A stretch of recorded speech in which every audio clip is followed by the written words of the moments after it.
artists are seemingly just faking success. Spotify should remove the public display of listener counts and streams. It incentivizes people to cheat. Now, when I go into sessions, I'm thinking about the song, I'm thinking about viral TikTok ideas. Right. There's nothing more powerful than someone else telling you that it's good. It's not so much that you're behind with your Spotify streams, it's that artists are seemingly just faking success. So where did this start? Rapper, singer, songwriter, producer, Russ. He's one of the most well-known and successful independent rappers that I can think of. Prove me wrong, drop a comment down below. Setting aside being an accomplished artist and what that means. What does he do?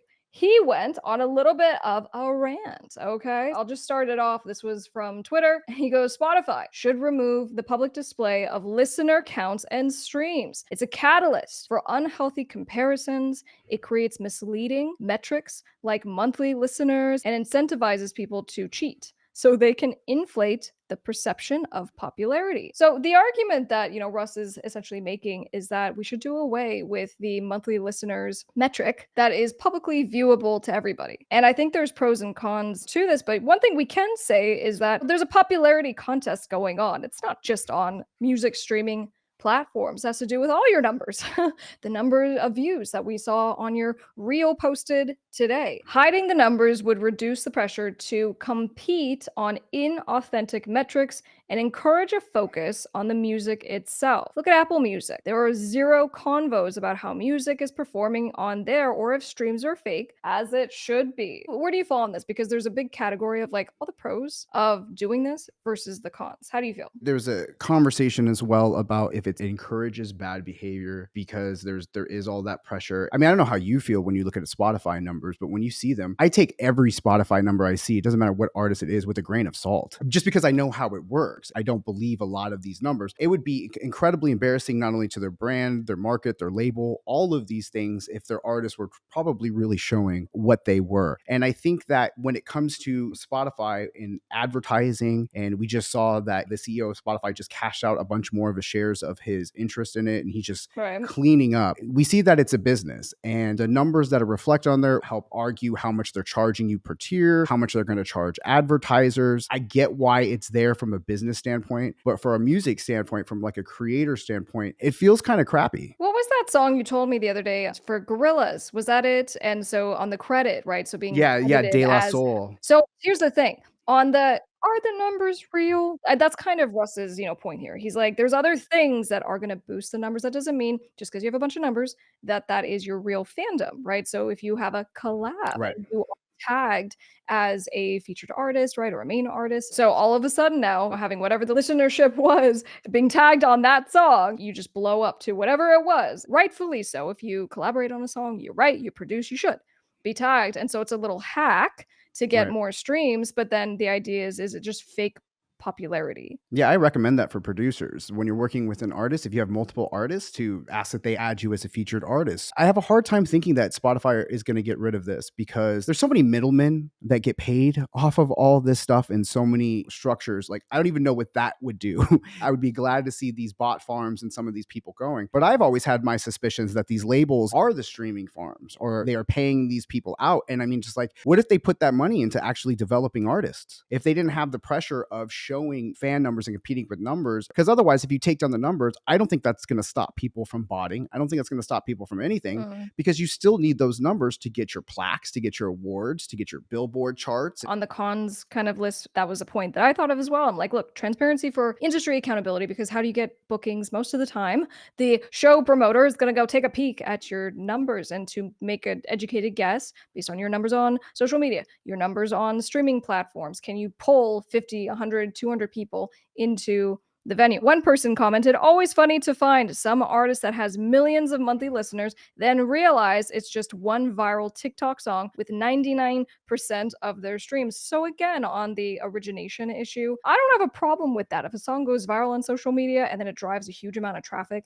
to that song on Spotify, those are real numbers, right? So I'm not gonna have a problem with that, but I do go, okay, can we reduce anxiety for artists if we don't have the public numbers, not just for music platforms, but social media as well? It's funny, when I do my marketing videos on the channel, I always focus on the psychology aspects, on like tricks that literally work for me and work for other people who make content to help you, because that's usually the biggest reason why you guys aren't posting, is because you are scared, you think no one cares, like whatever it is, Right. it's all the psychology. And I go, well, knowing that to be the truth, perhaps it's one for Russ's recommendation why it makes sense. If you're needing legal help with your career, your business, we got you covered. Feel free to reach out to my law firm. I'm honored to say we have over 100 5-star Google reviews. We offer free case evaluations, which just means that you can give us a call, you can email us, no commitment. We'll just see how we can help. We look forward to hearing from you. But you got to remember, it's always the payola has always been in the industry, whether it was like radio stations or you're paying magazines to do coverage. I think that metrics are important and I don't mind seeing it. I just wish that they were more of an honest metric, but I don't know how you would ever do that because there's no incentive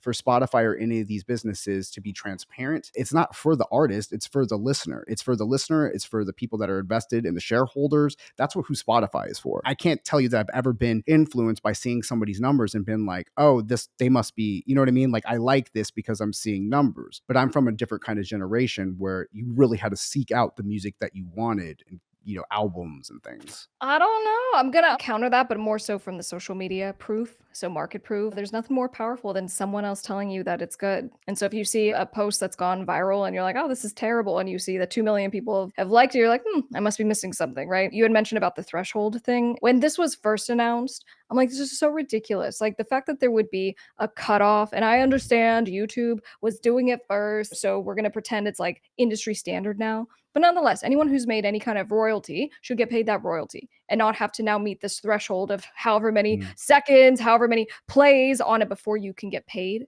your money. But I think, you kind of hinted at this. Is like, I don't know, Spotify could just change that threshold and be like, actually, it's longer. Actually, it's more plays. Now you have to get 5,000 plays before you can get paid. And so it's really taking a lot of independent artists unfairly out of the mix. We're looking at the forward facing aspect of this, right? But I saw another comment. It goes, as an artist with around 40,000 monthly listeners, which is great, this take is phenomenally good, right? On Russ's take of what we should do here. I've worried more on how my numbers are going to perform instead of making authentic music. Now, when I go into sessions, I'm thinking about the song, I'm thinking about viral TikTok ideas, Right. what's going to grasp numbers. And here's the thing. I saw that and like the artist in me is like, hoorah, let's just focus on the music and let's just make it about our authentic art. But I go, well, we're really focusing on Russ on this. And like, for example, I went to Russ's Instagram and I'm just taking a peek at what he do. That guy hustles. He is posting so much social media to market because he knows how to do this. It kind of made me laugh because I'm like, he's just doing his thing and he's like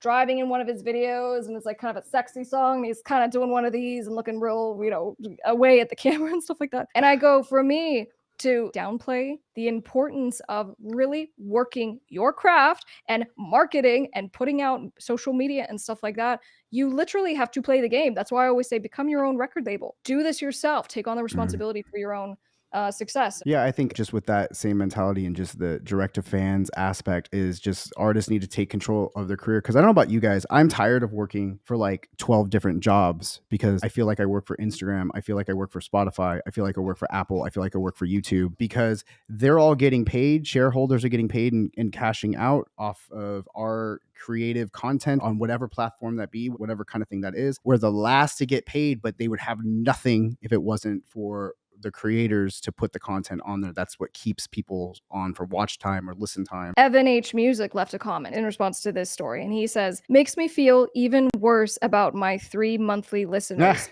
Cry emoji. Here's the thing. I went and checked out Evan H. Music. I just want to see if I could find him, and I found him.